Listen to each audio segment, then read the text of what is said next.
Les actus mercato du mercredi 2 juillet, c'est parti. On commence tout d'abord avec l'ancien joueur de l'Olympique de Marseille. Il s'agit de Gerson, maintenant joueur de Flamengo. Il a marqué un sublime but il y a quelques jours contre le Bayern en Coupe du Monde des clubs. Bref, il va partir, il va rejoindre le Zénith. Les gars, le Zénith Saint-Pétersbourg a levé la clause libératoire de Gerson. Le club russe a payé les 25 millions d'euros exigés par Flamengo pour s'offrir le Brésilien. Le milieu de terrain de 28 ans est déjà en route vers la Russie pour s'engager avec le Zénith. On va parler cette fois-ci du Parisien Milan Skriniar. N'oubliez pas que cette saison, il a été prêté au Fenerbahçe et le Fenerbahçe est confiant pour garder Milan Skriniar. Après le dossier John Duran qui devrait débarquer au Fenerbahçe, le club turc pousse fort pour finaliser l'arrivée du défenseur slovaque dès juillet. Les négociations avancent bien. Des nouvelles également concernant le jeune français Mathis Sabine, tout jeune joueur de l'équipe du FC Nantes, un sacré crack. Bref, c'est Sunderland, une équipe qui monte la saison prochaine en pelle, qui a fait une offre de 20 millions d'euros à Nantes pour Mathis Sabine. Donc pour l'instant, Nantes a dit non.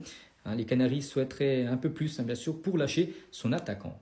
Et on finit aujourd'hui avec Fabien Ruiz et c'est Manchester United qui s'intéresse à Fabien Ruiz. Le club d'Al Nasser, le club où joue Cristiano Ronaldo, est également intéressé par le milieu espagnol. Les actus mercato du mercredi 2 juillet, c'est parti. On commence tout d'abord avec Victor Gyökeres et ça y est, on rentre dans la phase finale de son transfert. Normalement du côté d'Arsenal, un contrat de 5 ans a été conclu entre Arsenal et Victor Gyökeres. Le Suédois va rejoindre les Gunners, on parle d'une somme aux alentours des 60 millions d'euros. Des nouvelles également concernant le meilleur joueur de l'Europa League la saison dernière. Il s'agit de Christian Romero qui a remporté en plus l'Europa League avec son équipe de Tottenham. Bref, ce joueur, les gars, pourrait rejoindre l'Atlético Madrid qui négocie avec Tottenham pour recruter Romero aux alentours des 55 millions d'euros.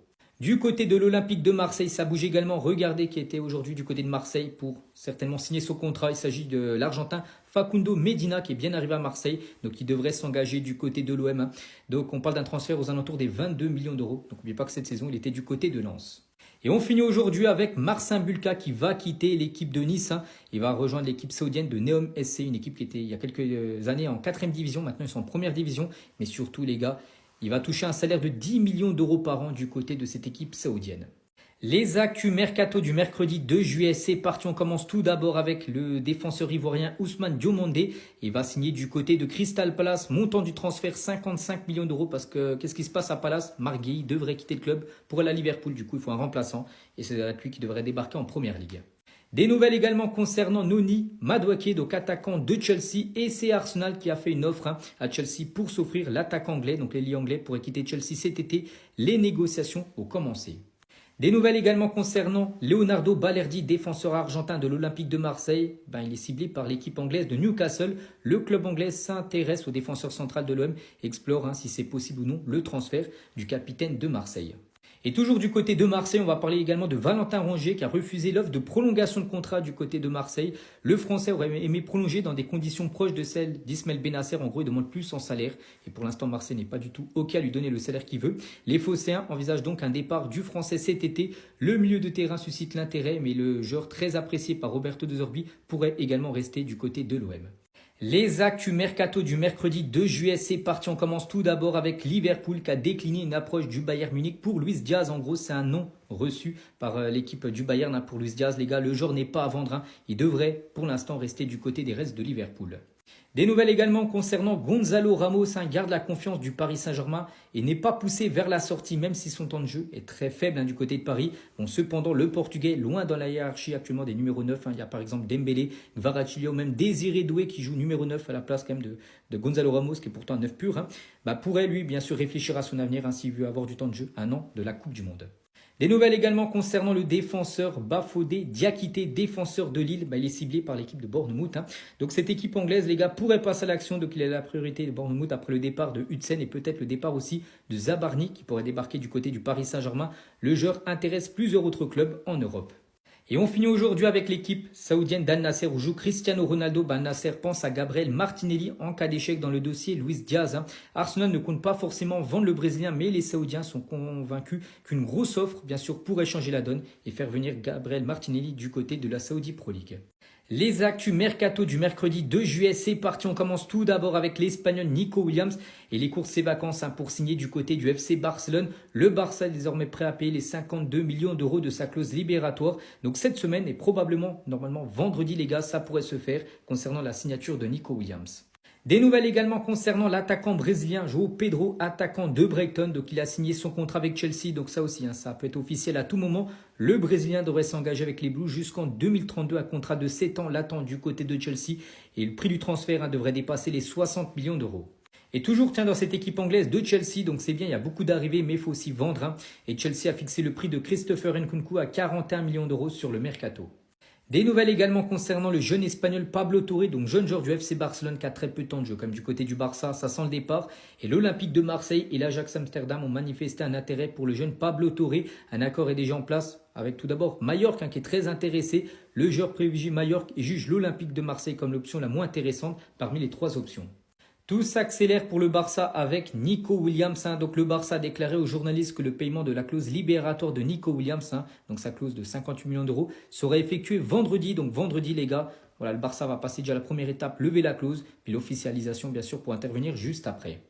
Aujourd'hui, en ce mercredi 2 juillet, c'est l'annonce officielle du nouveau maillot du FC Barcelone, qui a déjà fuité depuis pas mal de mois. Mais voilà, aujourd'hui, c'est l'annonce officielle. Vous pouvez l'acheter en boutique. Donc prix du maillot.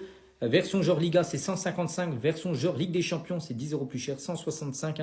Et à noter que vous pouvez prendre des versions un peu moins chères. Et il y en a un déjà qui vend énormément de maillots, les gars. C'est le maillot Lamine Yamal. Mais attention, le numéro 10, c'est pas encore officiel. Juste les gens demandent le flocage Lamine Yamal avec le numéro 10. Sinon, les gars, en boutique, vous ne pouvez pas le retrouver. Vous pouvez juste demander au vendeur qui vous mette le 10. Et bien sûr, c'est un carton, bien sûr, Lamine Yamal. Donc son numéro 10 sera annoncé officiellement le 13 juillet prochain, quand il fêtera ses 18 ans. Et on finit les gars avec les dates du Classico pour la saison prochaine. Ça y est, ça a été dévoilé par la Liga. Donc tout d'abord, le match aller se jouera au Bernabéu, donc du côté du stade du Real Madrid. Ça sera le 26 octobre 2025, c'est un dimanche. Et le match retour sera à Barcelone, au Spotify Camp Nou. Ça sera le 10 mai 2026 pour le compte de la 35e journée de Liga. Les transferts officiels du mercredi 2 juillet, c'est parti. On commence tout d'abord avec Ansu Fati, c'est officiel, il quitte le FC Barcelone et rejoint l'équipe de l'AS Monaco. Donc c'est un prêt avec une option d'achat fixée à 11 millions d'euros. À noter que le Barça inclut une clause de rachat dans le futur de 28 millions d'euros. Et à noter que le Barça paiera 50% de son salaire et Monaco paiera les autres 50% du salaire d'Ansu Fati. C'est officiel également concernant Olivier Giroud, 13 ans après son départ de la Ligue 1. De Montpellier, il revient en France, il vient de s'engager pour une saison du côté de Lille gratuitement. C'est officiel également concernant le gardien toujours à l'heure actuelle le plus cher de l'histoire du football, c'est Kepa Arrizabalaga, il quitte Chelsea, Chelsea l'avait acheté pour plus de 80 millions d'euros il y a quelques années en provenance de Bilbao, mais il est revendu seulement 6 millions d'euros à l'équipe d'Arsenal. C'est officiel également concernant Jarell Quansah, défenseur de Liverpool. Il quitte Liverpool pour rejoindre le Bayer Leverkusen. Prix du transfert 35 millions d'euros plus 6 millions de bonus. À noter qu'il y a une clause de rachat de 60 millions d'euros qui pourra être activée dès 2027.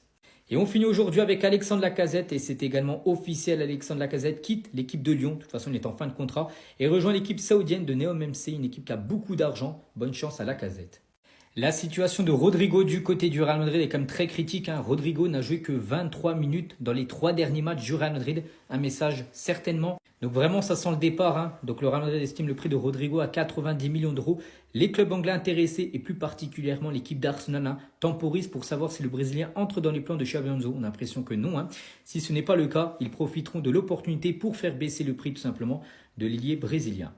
On va parler cette fois-ci de Fede Valverde, encore un gros match hier, bien sûr, contre l'équipe de la Juventus Turin. Élu homme du match, mais surtout, c'est un record, les gars. Fede Valverde a joué 63 matchs cette saison et c'est un record. Regardez les joueurs qui ont le plus joué sur une saison du côté du Real.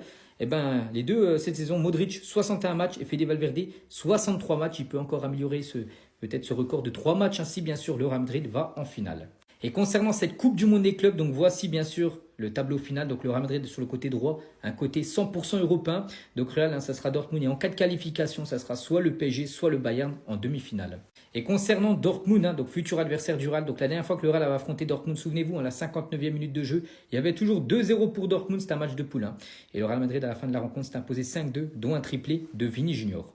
Les actus mercato du mercredi 2 juillet, c'est parti. On commence tout d'abord avec le Brésilien Rodrigo. Et le Real Madrid estime le prix de Rodrigo à 90 millions d'euros sur le mercato. Les clubs anglais intéressés et plus particulièrement Arsenal qui temporise pour savoir si le Brésilien entre dans les plans de Xabi Alonso. Si ce n'est pas le cas, ils profiteront de l'opportunité pour faire baisser le prix tout simplement de Rodrigo. Et une info concernant ce joueur, les gars, il a joué seulement 23 minutes sur les 3 derniers matchs du Real. Donc ça sent le départ.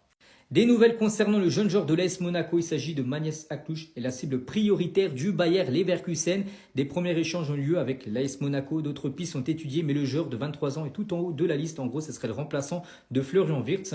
Et à noter que Arsenal est également intéressé par Magnus Akluch, donc si la priorité des Gunners reste Victor Gyökeres, les dirigeants londoniens ciblent également le jeune monégasque. Donc l'AS Monaco réclame quand même 70 millions d'euros pour lâcher son milieu offensif. Et on finit avec un autre Français, il s'agit de l'attaquant Tierno Barry, attaquant de Villarreal. Il est tout proche de rejoindre la Première Ligue et plus particulièrement l'équipe d'Everton. Donc un accord a été trouvé sur les termes personnels, le deal est en phase finale. Voilà, donc ça peut se faire à tout moment. Les actus mercato du mercredi 2 juillet, c'est parti. On commence tout d'abord avec l'attaquant canadien Jonathan David qui est actuellement libre en ce 2 juillet et devrait s'engager gratuitement du côté de la Juventus Turin. Errigo d'après Fabrizio Romano. Donc ça pourrait en plus s'accélérer avec l'élimination de la Juventus Turin en Coupe du Monde des clubs. Et en plus de Jonathan David, la Juventus Turin veut maintenant accélérer le dossier Victor Osimhen. Donc la Juve va s'attaquer à Victor Osimhen après la signature de David. Donc il pourra avoir 2 numéros 9 qui pourraient débarquer du côté de la Juve. Et c'est pas fini parce qu'on apprend également aujourd'hui que Jadon Sancho, ciblé par la Juve, donc des contacts sont attendus dans les prochaines heures entre la Juventus Turin et Manchester pour tout simplement Jadon Sancho qui devrait quitter bien sûr Manchester United. Des nouvelles également concernant Hugo Ekitike qui pourrait quitter l'équipe de Francfort et lui il a une grosse cote du côté de la Première Ligue et surtout l'équipe de Liverpool qui pousse pour s'offrir l'attaquant français. Des nouvelles également concernant notre attaquant, c'est Tammy Abraham, attaquant de l'AC Milan, mais il va partir.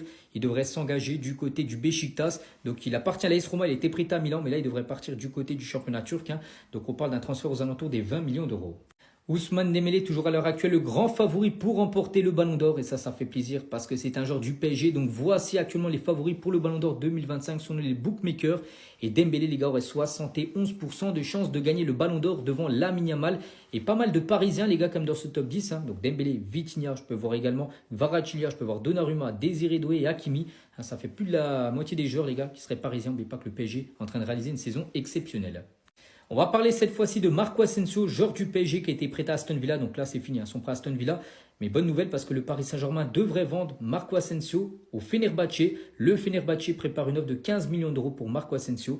Et on est très proche de la finalisation du transfert.